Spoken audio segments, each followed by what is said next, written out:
kita coba tengking gitu kan. Itu sampai kita tahan sama orang itu nggak kuat gitu. Dia ini orang Batak, Toto dari kampung. Tiba sampai situ ngomong bahasa Jawa. Namanya kuasa si setan itu kan dia lebih meniru dan menipu. Fala kan digambarkan menjadi sosok yang begitu ditakuti ya. Mereka memang pengen setan tuh modelnya yang kayak gini gitu loh. 5 tahun terakhir ini kan Indonesia punya produksi film-film horor itu makin meningkat ya. Si jahat punya konsep yang pengen membesarkan dirinya gitu ya. Tujuan utamanya adalah menghancurkan kepercayaan seseorang terhadap pribadi Allah yang jauh lebih besar dari pribadi mereka gitu ya. Dunia ini sudah cemar. Betul ya? Sehingga banyak kuasa-kuasa lain. Itu sebabnya di Efesus 6 ayat 12 itu kan Paulus menuliskan untuk jemaat di Efesus tentang sebab peperangan kita itu bukan melawan darah dan daging, tapi ngelawannya apa? Ada roh-roh lain juga yang di udara. Saya agak kesel juga ya sama orang-orang yang ngomong gini, wah kalau aku jatuh, jadi mereka misalnya selingkuh atau apa gitu, jangan salahin tuh setan. Itu kan dia mau bermanifestasi karena apa? Pengen nunjukin kalau kuasanya di dalam dunia ini terpakai gitu loh. Tapi yang orang Kristen seharusnya tahu, orang percaya khususnya ya, bahwa kuasa si jahat itu sudah ditundukkan. Ketika Yesus sudah turun ke dalam kerajaan maut, dia udah gak bisa ngapa-ngapain. Tapi tadi kakak nyinggung-nyinggung sedikit ya soal dari Alkitab segala macam. Tapi mungkin kita bisa bahas yang lebih spesifik lagi ya. Apa sih benar kata Alkitab tentang roh-roh jahat? Iya, ini harus nonton kerepeannya kita.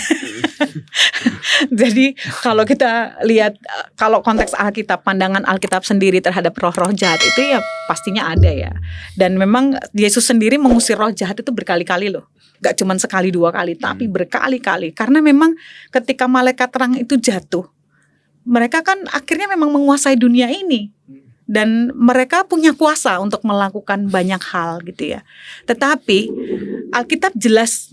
Jadi kalau ada orang bilang gak ada setan gitu ya, apalagi orang-orang Eropa itu dulu, Amerika apalagi gitu ya, nggak terlalu percaya bahwa dulu itu nggak terlalu percaya bahwa ada demonik apa segala macam, itu nggak percaya.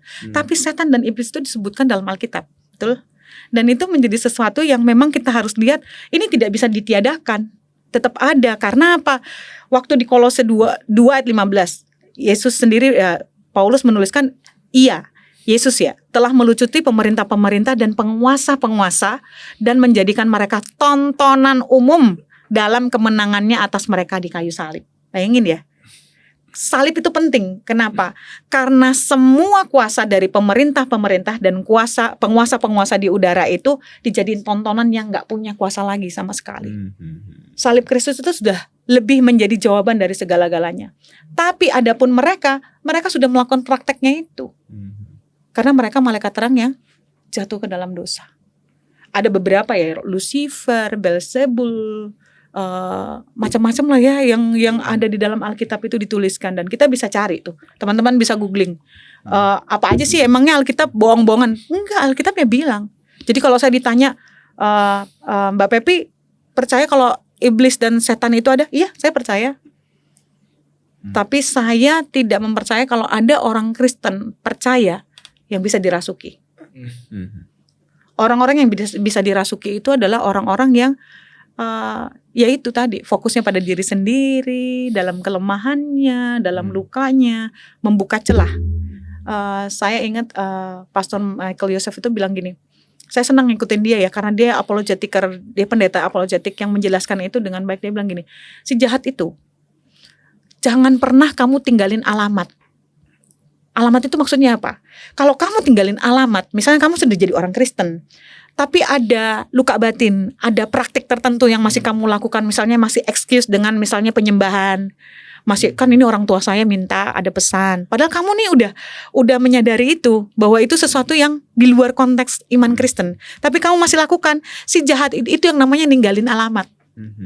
Si jahat itu akan ngejar kamu di alamat itu. Lalu kalau dia udah dapat alamatmu, ternyata kamu berdoa. Tapi pintunya kamu udah tutup ya. Dia lihat, oh pintunya ketutup nih. Dia nyarinya apa? Jendela. Jendelanya ketutup, dia nyarinya apa? Cerobong asap ya. Cerobong asap. Kalau nggak ada cerobong asapnya, ventilasi udara yang paling kecil. Itu yang disebut celah. celah itulah yang akan jadi tempatnya dia untuk ini masuk. Makanya dibilang jangan tinggalin alamat dan jangan lakukan hal-hal yang membuat dia bisa bekerja di bagian-bagian celah-celah itu. Artinya banyak kita yang banyak orang Kristen tuh yang hidupnya akhirnya lumpuh masalah firman Tuhan ya. Yesus aja mengalahkan si jahat di padang gurun itu pakai apa? Firman Tuhan kan ya. Ada tertulis. Coba orang Kristen boro-boro ngafalin kah? Yang ada juga kita udah sibuk dengan masalah masing-masing. Tapi coba kalau kita tahu bahwa firman Tuhan tuh ngomong manusia gak hidup dari roti aja, tapi melalui firman Tuhan. Tentang pengampunan itu jelas ya. Dan itu akan menolong kita untuk melihat bahwa ternyata kita gak perlu panik nih. Kalau kita ada tahu, oh ini kita udah ngerasa nih, oh ini kayaknya ada pekerjaan si jahat nih yang membuat saya akhirnya dalam berelasi kacau-kacau terus. Pokoknya inget ya, kalau ada yang kacau di bagian wilayah atau area apapun dalam kehidupan kita, pasti ada kerjaan si jahat di sana. Karena itu jelas mengganggu kehidupan percaya kita, relasi kita dengan Tuhan. Pelan-pelan kita akan dikerikiti dikit-dikit. Emangnya lu siapa? Saya pernah punya celah. Celah saya adalah, saya pikir saya udah ngampunin bapak saya ya. Tapi setiap kali saya khotbah tentang kasih itu sulit banget terdeliver. Ketika saya mungkin mampu untuk mendeliver itu ke jemaat yang mendengarkan. Tapi intimidasi di kepala saya sama di hati saya itu kuat banget. Ngomong itu kayak gini, emang kamu bisa ngampuni bapakmu yang sudah sekian waktu menyakitimu? Kamu ngomong tentang kasih tapi gak ada artinya kasih itu. Kasih yang sesungguhnya sebenarnya apa sih menurutmu? Bukankah kasih itu kamu harus benar-benar menerima dia apa adanya dan bla bla bla bla. Dan itu ketika selesai khotbah tuh, wah, saya tuh kayak abis dikasihin 100 ton di pundak saya dan kepala saya. Kayaknya capek banget. Dan itu yang membuat saya bilang saya gak baik-baik aja. Mungkin orang lain ngelihat saya baik-baik saja, tapi sebenarnya dalam hal itu saya masih punya celah. Dan itu yang harus saya beresin sama Tuhan.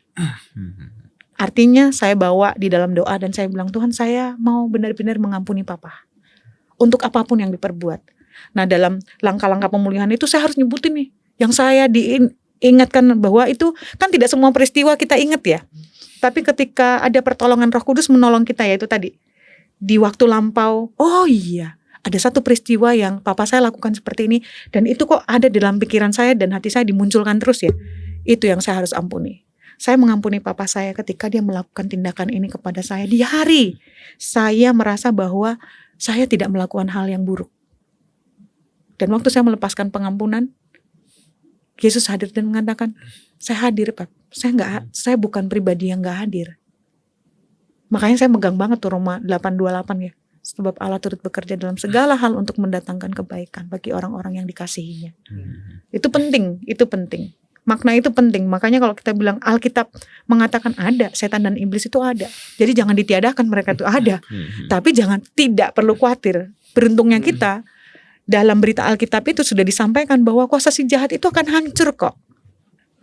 Bahkan mereka itu diperintahkan pergi ke kaki salib Yesus ya, dia akan melakukan hal itu. Gak mungkin enggak. Permasalahannya cuma di bagian apakah ketika kita meminta dia melakukan hal itu kita benar-benar yakin. Ya kan? Makanya kita harus kuat di dalam pengetahuan dan menghidupi tentang firman Tuhan. Dan jangan firman Tuhan yang kita dengerin dari TikTok aja gitu ya. Atau dari Instagram. Tapi belajar lihat sendiri. Oh iya ternyata di Alkitab ada yang kayak gini. Karena kalau omongan orang tuh gak terlalu powerful. Tapi kalau dibaca sendiri, bahkan kalau dihafalin itu powerful banget. Oh maksud Tuhan tuh seperti ini ya. Bahkan di Injil Lukas itu ya. Tapi saya lupa di Lukas mana. Cuman saya tulis tuh di depan tembok meja belajar saya. Bahwa kuasa-kuasa yang menyerupai ular dan lain sebagainya itu tunduk di kaki Yesus. Dan saya bilang ya itu praktek-praktek itu seperti itu kan ada nih yang pernah datang ke saya tuh bilang gini, Mbak Pepi tahu nggak kalau saya punya susuk. Ya kalau ibu udah bilang kayak gitu berarti ibu punya dong. Saya bilang model ibu pasti punya kan. Dia sendiri yang bilang, maksudnya saya bukan cenayang loh ya. Saya bilang gini, saya bukan cenayang Bu, cuman kalau ibu udah ngomong gitu duluan berarti ibu memang punya. Saya bilang gitu. Iya Mbak, saya perlu pengakuan dosa. Oke. Gimana caranya? Apakah saya harus puasa apa? Enggak Bu, baca firman Tuhan dan mintalah pada Tuhan. Karena bukan kita yang bisa nolongin mereka gitu kan. Kan ada orang yang datang gini ya, tolong dong Mbak, aku pengen diusirin nih yang ada. Nggak bisa. Itu harus kesadaran diri sendiri. Karena apa? Kalau saya yang datang dan hadir, iya dia tahu nih, oh yang ini bisa nih. Tapi kalau dia sendiri nggak bisa, ya dia masih akan menetap 7 kali kekuatannya lebih besar lagi untuk datang mengganggu kita. Seperti itu ya. Tapi Kak, ini mungkin agak ini dikit ya. Agak beda topik dikit. Sama satu topik sih. Bagaimana dengan pandangan Kakak soal prana gitu? Orang Kristen yang masih kayak melakukan yang namanya prana. Prana itu kan kayak praktek dari jauh menyembuhkan orang gini. Itu kan jadi kebaikan, kayak menyembuhkan itu jadi sebuah cover untuk menutupi bahwa apa yang saya lakukan ini baik. Terus ditambah lagi pakai doa-doanya tergantung agama masing-masing gitu. Ada yang pakai nama Tuhan, pakai Kristen, Islam gitu. Gitu ya. Intinya adalah semacam kayak prana, yoga, wei tangkung, tai chi, terus apa lagi? Reiki itu dari Jepang ya. Prana itu kan lebih ke India. Dan kok India ya? Sorry. Prana itu dari mana ya? Lupa saya. Asia juga sih. Berkembangnya Asia. Yoga itu kan dari India ya. Itu kan semua ilmu pengaturan nafasnya ya. Tapi kalau kita pelajari sebenar-benarnya adalah setiap unsur yang mereka lakukan adalah penyembahan terhadap universal. Sekali lagi harus diingat bahwa dunia ini punya kekuatan yang sudah dicemari sejak manusia jatuh ke dalam dosa. Dan tempatnya si jahat ketika dia dibuang, ditaruh di dunia, makanya dia berkuasa di dunia. Dan dia masih bisa melakukan praktek-prakteknya dengan berbagai macam cara. Ingat yang di awal kita bilang, si jahat itu bisa menyerupai apapun, betul? Bahkan sesuatu yang baik. Iya kan, karena itu kan bisa nyembuhin. Kenapa kita nggak pakai cara itu untuk nyembuhin? Ada juga yang bilang kita ngurangin pekerjaannya Tuhan supaya Tuhan nggak terlalu sibuk, kita pakai cara yang lain. Iya, ada loh yang bilang kayak gitu. Kan ini kan tidak mempengaruhi hidup saya sebagai orang Kristen. Saya tetap Kristen loh. Sekalipun saya pernah lihat soalnya praktek healing prana itu seperti misalnya kita bawa ini ya ronsen. Ini ronsen ternyata dideteksi ternyata ada batu atau apalah di benda-benda tertentu di dalam organ tubuh dalam kita yang tidak seharusnya di situ. Nah itu caranya tuh gini, dia harus cuci tangan. Itu medianya air, selalu air. Cuci tangan bersih. Setelah cuci tangan bersih, dia ngelihat ini, satu pegang kayak gini, satunya gini. Oh iya, ini di bagian ininya ada batu, ada beberapa ininya ini. Iya, ini agak cukup mengganggu. Yang ini, ini. Dia sebutin organ-organ itu. Dan dia bilang, ini terus ditanya, ini mau dibantu disembuhin? Karena dari jarak jauh bisa, per telepon itu juga bisa. Pegang bagian areal dirimu yang di bagian mana, misalnya benjut atau di bagian perut, itu gak ada gangguan. Pegang di bagian perutmu, terus saya bantu ya. Relaksasi, nafas. Kita minta kekuatan universal ini bisa nolongin kita. Dan menganggap bahwa sudah memproyeksikan bahwa universe ini akan menolong kita untuk memulihkan kondisi-kondisi tubuh tertentu. Nah kira-kira baik ya, kelihatannya baik ya. Tapi sekali lagi, waktu saya pernah ditawarin, saya bilang no. Maaf, karena buat saya dunia ini tuh sudah cemar. Dan kalau yang cemar ini dimasukkan lagi ke saya, which is saya adalah manusia yang masih bisa berdosa, saya akan nampung itu lagi dong. Ya kan? Di logika saya waktu itu saya jawabnya cuma gitu. Gak apa-apa, terima kasih niat baiknya, tapi saya tidak akan melakukan hal itu. Karena apa? Saya tahu bahwa sakit yang saya rasakan itu adalah otak saya yang terus membuai bahwa aduh, kok dia nyakitin saya, kok dia kayak gini, kok dia kayak gitu. Itu yang membuat saya sakit. Jadi sebenarnya saya pun dalam kesadaran bisa menyembuhkan diri gak? Bisa. Manusia itu punya kemampuan loh.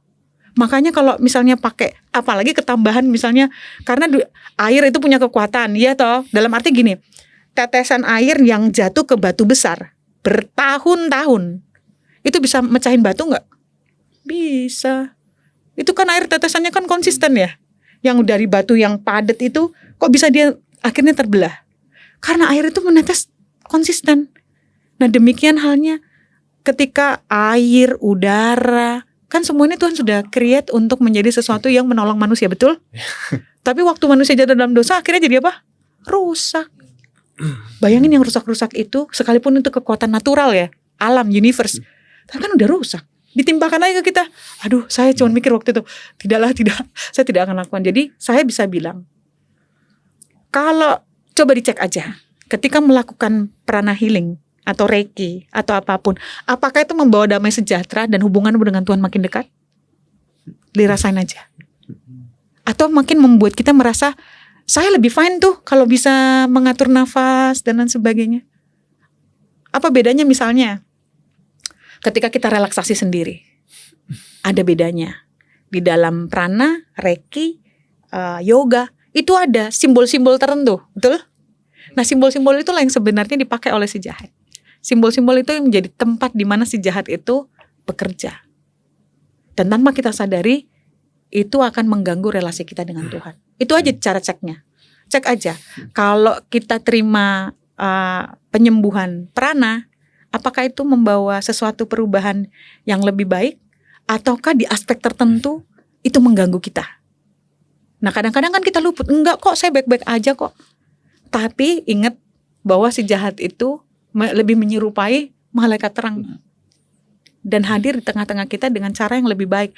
Kalau dia muncul kayak falak sih, mungkin kita langsung bilang tengking dalam nama Yesus, gampang ya. Tapi kalau dia menyamar jadi malaikat terang, ya.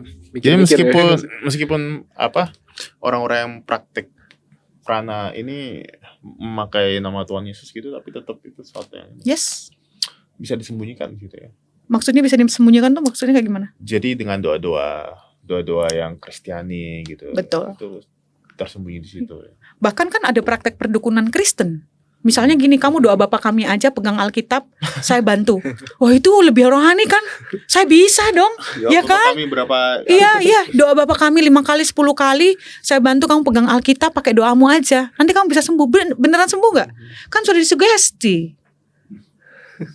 Coba dicek aja setelah itu, apakah kehidupan kerohanian kita lebih bertumbuh dalam Tuhan atau sedang mengalami hambatan. Itu yang paling bisa dicek. Jadi pemulihan itu harusnya betul. juga rohani ya, Iya. bukan cuma yang ini doang. Betul. Sebenarnya kalau kita akrab dengan kebenaran firman, kita tuh akan ditolong untuk semakin mengerti apa yang Tuhan kehendaki, apa yang tidak Tuhan kehendaki. Berubahlah sesuai dengan pembaruan budimu, jangan jadi sama dengan dunia. Karena sekali lagi sistem dunia ini akan memakai segala macam cara menyerupai kekuatan Tuhan. Tapi sebenarnya itu sebenarnya kekuatan dunia yang dipakai oleh si jahat untuk membuat kita makin merasa kita lebih sehat kok dengan cara yang kayak begini. Tapi apakah itu bisa menolong kita secara sungguh-sungguh di dalam banyak hal? Karena ingat bahwa sekali lagi, nah ini Michael Joseph tuh bilang gini, aku sedang pakai dia karena dia bilang gini, iblis itu gak cuma diligent, dia itu vigilant. Vigilant itu apa? Dia itu waspada, berjaga-jaga juga dia. Siapa nih yang kira-kira bisa jatuh nih detik ini nih, yang ini nih. Dia seperti itu loh. Bayangin kalau kehidupan kekristenan kita cuman hanya sekedar kekristenan yang biasa-biasa aja ya. Iblis tuh lebih jago kalau suruh kuasain Alkitab, dia lebih tahu Alkitab daripada kita. Iya, betul. Dia lebih niat daripada kita. Ibaratnya tuh dia ngincer tuh, udah bener-bener ngincer loh.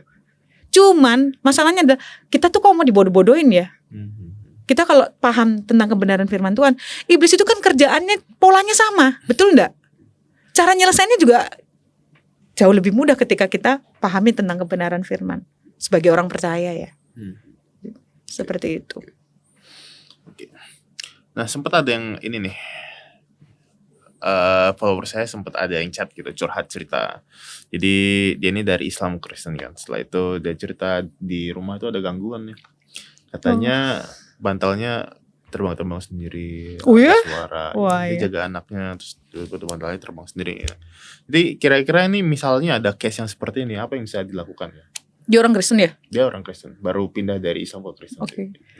Biasanya kalau kita ada situasi yang seperti ini, harus menanyakan kepada dia sejauh mana dia dituntun dan ditolong untuk paham tentang kebenaran dalam iman Kristen.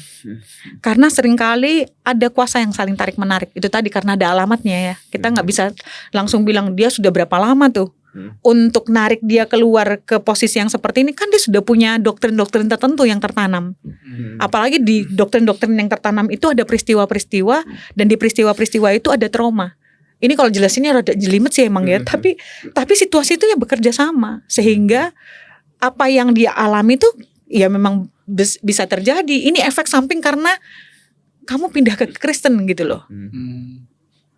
Karena kamu bisa ngelihat yang seperti ini. Nah, dia tuh harus ditolong dengan apa? Mentoring dengan baik tentang iman Kristen tuh seperti apa. Supaya dia bisa paham mempraktekkan kuasa Kristus dalam kehidupannya. Gak cuma dia ya, kita aja sendiri juga harus belajar itu. Mempraktekkan kuasa Kristus di dalam kehidupan kita setiap waktu. Bukan cuma hari ya, tapi setiap waktu. Gimana saya bisa mempraktekkan itu? Tapi kalau dia bilang dia ngalamin itu, kemungkinan iya. Karena si jahat itu kan gak tinggal diam juga. Dia sekali lagi ketika kita punya niat untuk berbalik kepada Tuhan dan lain sebagainya, dia kan pinter ya. Bukan pinter, dia kan rajin dan waspada terus kan. Wah, ini celahnya kayak gini. Dia tutup yang ini, tak cari yang sebelah sini. Dia sebelah sini dia tutup, aku cari yang sebelah sini lagi deh. Sampai benar-benar kita gak bisa diiniin, dia pengaruhin yang di luar kita. Dan yang luar kita ini adalah orang-orang terdekat kita.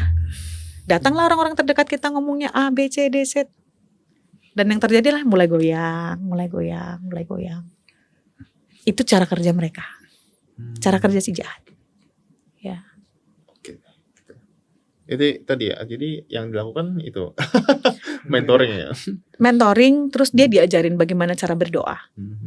Cara berdoa, lalu dia harus paham tentang kebenaran firman. Karena ya memang saya suruh dia ya baca Alkitab, terus dia nggak tahu ya dapat saran dari mana ya, atau dari TikTok atau gimana ya, dia nemuin ayat-ayat Alkitab. Jadi masih ada mungkin terbawa dari sebelumnya kayak baca ayat apa gitu, baca ayat apa. It's okay sih kalau misalnya dia butuh untuk penguatan untuk baca ayat tertentu ya. It's okay, tapi harus ditolongnya itu mungkin selain di mentoring tuh, dalam mentoring itu harus ada unsur konselingnya buat dia.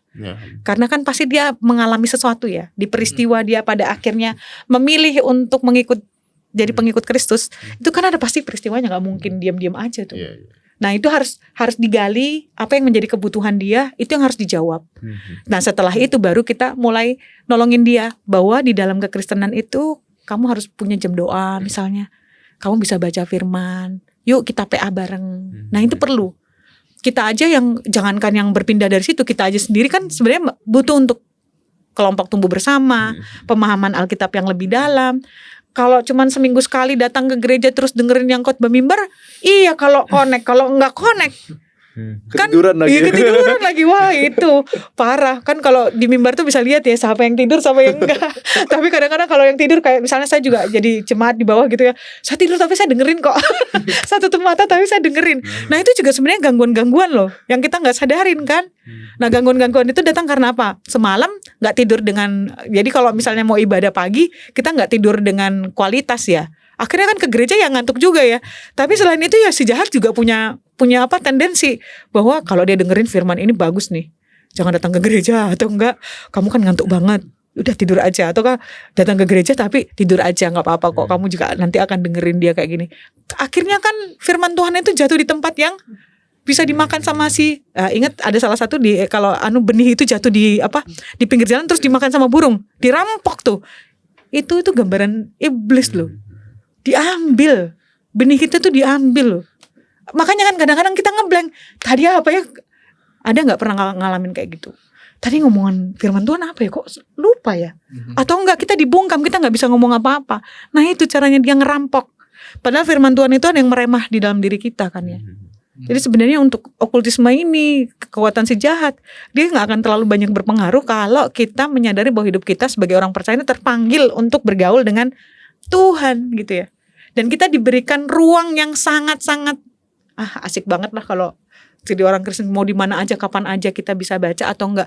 Kita doa aja kan, kita tidak perlu melakukan ritual tertentu untuk berdoa loh. Kita nggak boleh melakukan sesuatu untuk apa dulu baru Tuhan dengarkan kita kan? Nggak perlu ruqyah dulu. Iya betul. Nggak usah ngulang kata-kata. Bener kan? Ngulang apa? Ngulangin rumusan ya. Iya. Jadi yang perlu dibangun adalah disiplin spiritual yang baik. Betul, begitu ya. Betul. Itu kan salah satu bagian pokok yang di dalam dasar keimanan kita harus dibangun tuh. Dasar spiritual yang teguhnya kita tuh seperti apa. Jadi jauh lebih penting buat saya teman-teman yang misalnya berpindah, sebelumnya punya pengalaman rohani yang berbeda dengan kekristenan, paling penting itu adalah mementoring mereka untuk bisa belajar tentang kebenaran firman dan nolongin mereka di bagian-bagian mana mereka ngalami trauma atau luka. Nah itu yang perlu ditolong supaya praktiknya si jahat itu dimatikan dan ditutup celahnya. Dan kita akan lebih sehat bertumbuhnya gitu ya. Sekalipun juga kita istilahnya sejelek-jeleknya kita mau mengalami ini ya, jangan lupa Efesus 2 dan 3 gitu ya. Kasih karunia itu diberikan berlimpah-limpah ya. Itu hebatnya Tuhan loh buat kita ya. Rancangan panggilan keselamatan itu benar-benar dipersiapkan loh. Dengan sebaik-baiknya. Tuhan tuh punya kuasa untuk menolong kita. Dia bukan Tuhan yang gak sanggup loh. Dia bukan Tuhan yang gak sanggup. Cuman kita yang seringkali membatasi geraknya Tuhan. Even kita batasin pun, apa Tuhan gak sanggup? Dia akan lakukan kok. Kalau memang itu caranya dia. Tapi kalau memang Tuhan mengizinkan kita untuk memasuki sebuah proses, dia akan izinkan. Tapi kalau saat itu juga Tuhan mau bilang nggak akan ada yang kayak gini, kita dijauhkan kok. Saya ingat tuh pengalaman saya ketemu dengan seorang profesor yang memang belajar tentang kriminologi forensik, lalu kemudian dia belajar waktu saya ada pendampingan kasus tuh, dia bilang kayak gini, semua orang tuh dia bisa baca gesturnya dan dia bisa tebak si Leo kayak gini, si Cornelius tuh kayak gini, si siapa kayak gini. Saya nungguin, saya kapan ya dia tebakin gitu ya. Saya sudah nungguin dia nebak saya apa kira-kira. Tapi dia nggak nebak saya loh. Sampai hari kedua ketemu lagi dia udah dalam perjalanan pulang masuk ke dalam lift. Terus dia bilang gini sama saya, Bu, besok lagi kalau kita sempat ketemu kita bahas tentang santet ya. Terus saya bilang gini, hah santet? Terus saya bilang gini, kok santet ya dia mau bahas sama saya gitu ya. Dalam arti saya tuh selalu mikir, dia baca saya nggak sih? Kemungkinan, tapi mungkin dia baca saya tuh orang yang bisa memahami, karena dia bilang dia baru saja menulis sebuah disertasi yang bisa membuktikan pelaku santet itu bisa dikena pidana gitu loh di dalam sebuah persidangan. Kalau memang terbukti dia ngomong atau apa ada unsur-unsur santetnya, itu bisa kena pidana. Jadi abis buat itu dia bilang, saya pengen ngobrol tentang santet. Terus saya bilang gini, waduh tampang saya tampang apa gitu ya. seorang guru besar ngomong kayak gitu kan, dia berarti kan gak abal-abal ya, dia ngelihat apa ya. Tapi yang saya percaya adalah bahwa ketika kita paham bahwa kita itu dalam perlindungannya Tuhan, kita sebenarnya gak perlu takut dengan apapun, kecuali kalau kita punya celah. Selesaikan celah itu. Apakah ada sesuatu yang rusak di sana tentang relasi kita, tentang pemahaman kita, ataukah kita sedang melakukan dosa yang orang lain gak tahu, tapi kita tahu. Enak banget ya jika kamu mengaku dosamu, dia adalah setia dan adil sehingga dia akan menyucikan kita dari segala kejahatan loh, bukan cuma dosa loh, kejahatan. Hebat kan? Mana ada di tempat yang lain? Makanya saya bilang gini, wah gila kalau ada orang Kristen yang gak tahu pencet tombol di dalam Kristus, rugi banget. Makanya kita sebenarnya gak perlu takut tentang hal apapun ketika kita terhubung dengan Kristus ya. Karena di dalam Kristus itu sudah selesai semua sebenarnya. Tinggal bagaimana caranya kita menyadari dan mau menyelesaikan itu supaya gak jadi tempatnya si jahat untuk membuat kita tuh terganggu dalam hubungan kita dengan dia. Itu sih yang aku pahami dan merenungkan dalam pengalaman-pengalaman mendampingi ya. Oh iya ya, betapa Tuhan tuh baik banget, berikan kita kelengkapan, berikan kita kesempatan, gagal pun masih bisa dia angkat lagi, dan gak ada kata yang misalnya kita mau excuse dengan diri kita, Tuhan itu gak excuse loh. Dia akan terus berusaha untuk menolong kita balik lagi, ayo balik lagi. Itu sebabnya kasih karunia diberikan berlimpah. Kalau kasih karunia diberikan kayak lampu Aladin yang cuma digosok 3 kali, kira-kira gak ada manusia itu yang bisa masuk surga. Bener kan? Itu hebatnya. Ya. Oke. Lalu Kak, bagaimana dengan orang-orang yang sudah terlanjur gitu, terikat dengan roh-roh jahat? Kalau dia dalam konteks kekristenan, dia harus bertobat ya. Kalau kamu sudah tahu bahwa, cuman kadang tuh orang-orang yang sudah terikat tuh nggak mau berbalik. Saking kuatnya si jahat itu mengkungkung mereka. Tapi kita bisa berdoa buat mereka ya. Lalu kita bisa ada orang-orang tertentu yang berpuasa, ada orang-orang tertentu yang terus mendoakan dan menguatkan mereka bahwa jangan khawatir, kamu di dalam Kristus tuh akan memiliki kehidupan yang jauh lebih dikuatkan. Tidak lagi seperti yang dulu. Pasti ada perubahan. Yang tadinya dia punya, ada nih kisah seorang ibu, dia bilang gini, Mbak, waktu aku ambil pesugihan, aku bisa punya toko tuh 6. Setelah aku menolak untuk melakukan ritual itu lagi, wah drop semua, hilang. Bahkan tuh dia kayaknya sudah tidur tuh, mungkin tidurnya tuh sudah pindah dari satu tempat ini ke tempat yang lain. Padahal sebelumnya tuh dia orang yang terpandang di sebuah wilayah. Dan setelah dia lepaskan itu, kok hidupanku kok lebih seperti ini ya. Ya itu caranya si iblis membuat kita merasa bahwa tuh kan gue bilang jangan lepasin gue dong. Lu seharusnya ngerawat gue dengan baik, kasih sajian yang dibutuhkan dan lain sebagainya. Kalau nggak kayak gitu kan akhirnya jadi kayak gini. Dan dia mulai menyalahkan dirinya. Yang lebih parah lagi tuh ketika si jahat itu mulai mengarahkan arahnya mengintimidasi diri sendiri, menyalahkan diri sendiri, sampai pada akhirnya mengatakan bahwa aku bukan orang yang layak untuk diampuni. Padahal ada nggak di kata-kata Alkitab yang mengatakan hal itu, bahwa kamu tidak layak untuk diampuni? Kan nggak ada. Ya itu pinter-pinternya si jahat ya, untuk melakukan tipu muslihat. Tipu muslihat si iblis. Ya, itu yang bisa dia lakukan. Oke. Kalau beda lagi nih misalnya kalau yang di luar Kristen. Kalau di luar Kristen memang sejauh ini kalau dia mau agak susah ya. Kalau di luar Kristen tuh karena mereka praktisi ya. Kecuali ya itu tadi yang bilang, yang lihat sama saya itu dia bilang gini, wah Mbak, besok lagi kalau kita ketemu kita bahas tentang santet ya. Saya sih berharap bisa bertemu dengan orang-orang seperti mereka yang mau membahas ya. Tapi saya pernah ingat satu pengalaman, Pak Heng almarhum tuh pernah ngajakin saya untuk ketemu seorang bapak yang preman, juga bergulat dengan okultisme. Dia punya tombak, dia punya apa yang dimandiin, dilap-lapin gitu ya. Dan hebatnya Pak Heng almarhum nih, dia tuh bisa apa ya? Wah, dia itu gigih banget. Datang aja tuh bapak itu udah bilang gini ya. Bapak itu tampangnya udah berjenggot, udah gitu kurus kering, udah rada bungkuk. Terus aku bilang gini, duh kok modelnya mengerikan ya, dan pegang tongkat. Terus aku bilang gini, kayaknya ini kayak gimana ya, perasaan saya udah gak enak aja. Tapi Pak Heng almarhum tuh bilang, udah Mbak Pepi kita doain bapak ini ya. Ditanyain, kamu mau datang ini injili saya lagi, mau cerita tentang Yesus lagi, dia bilang gitu.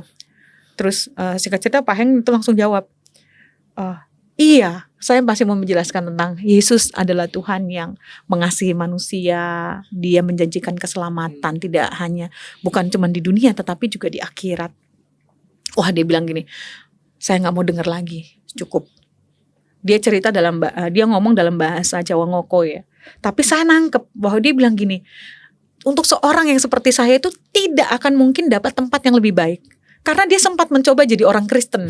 Waktu diajakin fellowshipnya para bisnismen gitu, dia tuh sempat bisa memuji Tuhan, dia bisa baca Alkitab, dia ditolong untuk memahami dasar-dasar iman Kristen. Tapi at the end dia balik lagi, dia bilang, enggak, saya udah cukup dengerin itu. Sekarang ini saya memutuskan saya tidak pengen masuk surga. Nah, kalau sudah kayak gitu kan pulang aja ya. Tapi waktu itu Pak almarhum Pak Heng itu ngomong gini, sebentar Pep. Lalu dia bilang gini, kenapa Pak? Kenapa Bapak memutuskan untuk tidak masuk surga dan lebih pilih masuk neraka? Dia bilang gini, saya itu sudah berusaha melakukan hal yang baik, tapi semua anak-anak saya bilang, Bapak itu mana mungkin berubah. Gak mungkin, orang jahat itu ya jahat aja. Gak ada tempat buat orang jahat tuh di akhirat. Dan waktu diomongin kayak gitu, dia marah dan dia bilang sama dirinya sendiri, saya gak akan masuk surga. Tahu niatnya ke neraka apa? Saya pengen ke neraka Pak. Kalau saya di neraka, saya akan bisa ngerasain neraka itu enak apa enggak. Kalau saya bisa rasakan enak atau enggak, saya akan kasih tahu anak-anak saya, jangan masuk neraka, enggak enak. Saya itu antara senyum tapi juga sedih ya. Dalam hati saya, duh kok kayak gitu. Karena kan neraka dan surga itu bukan sesuatu yang sama lagi. Kalau kita udah nanti dipanggil kelak, orang itu akan dihakimi sendiri-sendiri kan ya. Waktu dia ngomong kayak gitu, hati saya itu cuma bilang, Tuhan, apakah ada banyak orang-orang yang seperti ini gitu ya, yang belum mengenal kasih karunia? Dan ternyata ada loh. Memang kita harus menginjili mereka. Tapi kalau mereka memilih, ya memang harus kembali menyerahkan Roh Kudus yang membukakan mereka ya. Setelah itu saya gak pernah lagi ikut, dan saya gak tahu Bapak itu seperti apa, apakah dia bertobat dan sebagainya. Tapi pernyataan dia itu cukup memberikan kepada saya sebuah insight bahwa ketika manusia tidak mengalami kasih karunia, yaitu betapa sedihnya ya, pahit, berdia apapun itu yang lebih itu sih.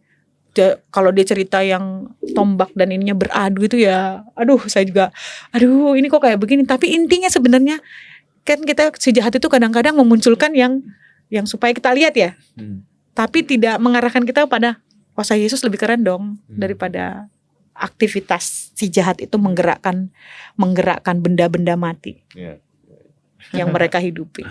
Ya, betul. Oke. Kamu nggak ada pertanyaan? Gak ada sih, udah. Udah. Ada pengalaman mungkin yang kamu lupa ceritakan? Gak ada. Aman-aman ya. Kok dibongkar. Oke Kak, kalau gitu terima kasih banyak untuk Sama-sama. jadi narasumber hari Iya. ini. Kita banyak terbukakan lah. Semoga ini juga bisa membukakan banyak hal ke teman-teman yang nonton. Iya sih. Ya. Karena kadang yang topik kayak gini itu yang bahas tuh dari yang lain gitu, bukan dari si Kristen gitu ya. Iya, betul. Kadang di gereja-gereja juga nggak dibongkar gitu. Betul. Ini harus dibukakan Betul. ini ya. Iya. Di gereja manapun harus dibukakan yang gini. Iya. Oke, kalau gitu Kak. Karena waktunya sudah habis ya. Udah lewat sebenarnya. Saya kasih ini dikit lebar dikit, nggak apa nanti jadi dua bagian lah. Oke. Gitu. Mungkin nggak closing statement sih. Oke, closing statement dari saya adalah kalau kita berbicara tentang okultisme atau si jahat iblis, mereka itu pribadi yang ada. Dan jangan anggap enteng, jangan anggap ringan, karena mereka itu bekerja sama dengan hal-hal yang sudah dikuasai oleh dosa, termasuk kita yang masih bisa mengalami gangguan gitu ya. Tapi yang paling penting adalah sebenarnya dari materi ini, pembicaraan kita pada saat ini adalah bagaimana kembali kita melihat bahwa kuasa Kristus di dalam diri setiap orang percaya, bahkan pada dunia ini, dia sudah mengatasinya. Dia sudah mengalahkan setiap kuasa si jahat. Bahkan dia turun ke dalam kerajaan maut untuk mengalahkan maut. Hai maut, di mana kuasamu? Yang saya ingin supaya orang Kristen paham bahwa kita sebagai orang percaya itu gak perlu khawatir dan takut pada si jahat. Mereka ada, tapi kita bisa melawan mereka. Kita bisa mengikat mereka di dalam kuasa Kristus. Karena kuasa yang ada dalam diri kita sebagai orang percaya dengan iman kepada Kristus itu jauh lebih besar daripada apapun. Jadi nikmati kasih karunia-Nya di dalam pemahaman hidup yang benar, bergaul dengan firman Tuhan gitu ya. Karena itu sumber kekuatan kita untuk melawan tipu muslihat si jahat. Dan jangan lupa, berkumpullah dengan komunitas yang bisa menolong dan menguatkan kita supaya kita nggak berjalan sendiri. Karena kalau jalan sendiri itu lebih mudah dibisikin gitu ya. Sehingga kuasa Tuhan itu tetap bisa kita praktekkan dalam kehidupan kita sebagai pribadi dan juga di dalam komunitas. Seperti itu. Oke, siap. Thank you. Thank you Liz, sudah temani saya juga. Thank you. Temani kita Thank sudah you. sharing-sharing ceritanya. Oke, sekian kali itu episode Pak Coy hari ini. Saya Regilio undur diri dan kita bertemu lagi di episode selanjutnya. Bye-bye. Tuhan berkati. Terima kasih.